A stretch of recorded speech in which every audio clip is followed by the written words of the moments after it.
పొద్దున్న లేస్తే కాళ్ళల్లో కట్టెలు పెట్టే మాటలు. అయిపోయింది అయిపోయింది, కూలిపోయింది కూలిపోయింది అన్నాడు.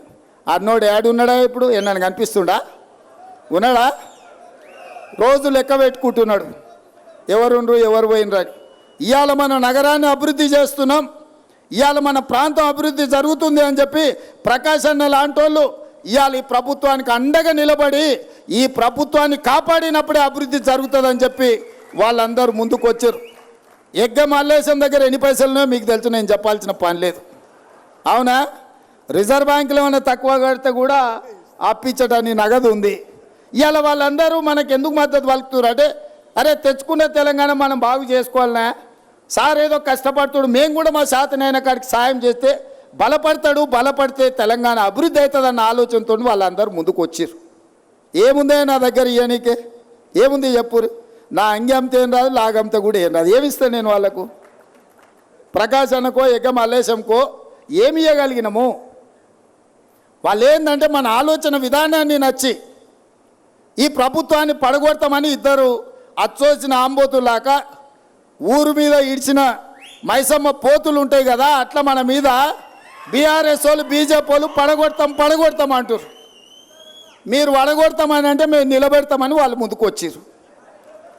ఇవాళ ఓ పక్కన బీఆర్ఎస్ వాడు ఒక పక్కన బీజేపీ వాడు ఏడుంటుందా? 3 నెలలు కూడా ఉండదని ఒకడంటాడు, 6 నెలల్లో పోతుందని ఇంకోడు అంటాడు. వీళ్ళేమన్నారు? 3 నెలలు 6 నెలలు కాదు, 10 ఏళ్ళు ఈ ప్రభుత్వం ఉంటుంది. 2004 నుంచి 2014 వరకు ఎట్లయితే జనరంజకమైన పాలన నాడు కాంగ్రెస్ పార్టీ అందించిందో, ఈ దేశానికి బలమైన నాయకత్వాన్ని అందించిన మన్మోహన్ సింగ్ మేధావి ఈ దేశాన్ని అభివృద్ధి పదం వైపు నడిపించిండో, అట్లా మళ్ళా కనీసం 10 ఏళ్ళు మళ్ళీ రాష్ట్రాన్ని అభివృద్ధి చేయడానికి ఉంటారు అని చెప్పి వాళ్ళందరూ అండగా నిలబడ్డారు.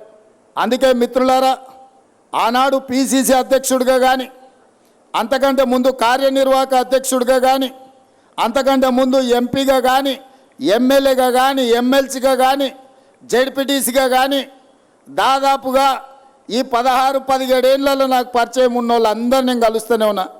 జెడ్పీటీసీ నుంచి మొదలు పెడితే ఇవాళ ముఖ్యమంత్రులకు ఎప్పుడైనా మారినట్టుగా అనిపించిన నేను ఎవరిని కలిసినా అదే పేరుతో వల్కరిస్తున్నా కదా, మీలో ఒక్కడిగానే ఉంటున్నా కదా. ముఖ్యమంత్రి అయినా నాకేమైనా కొమ్ములు వచ్చినాయని నేను ఎప్పుడన్నా అట్లా ప్రదర్శించినా?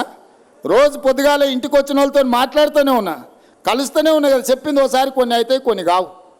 ఇక నిన్నమన్నా అది చేయలే ఇది అలా 10 ఏళ్ళు చేయనోడు, ఉన్నదంతా అమ్ముకొని తుడిచిపెట్టుకపోయినోడు 7 లక్షల కోట్ల రూపాయల అప్పు తెచ్చి నెత్తి మీద పెట్టి దివాలా తీపిచ్చండి సంసారం.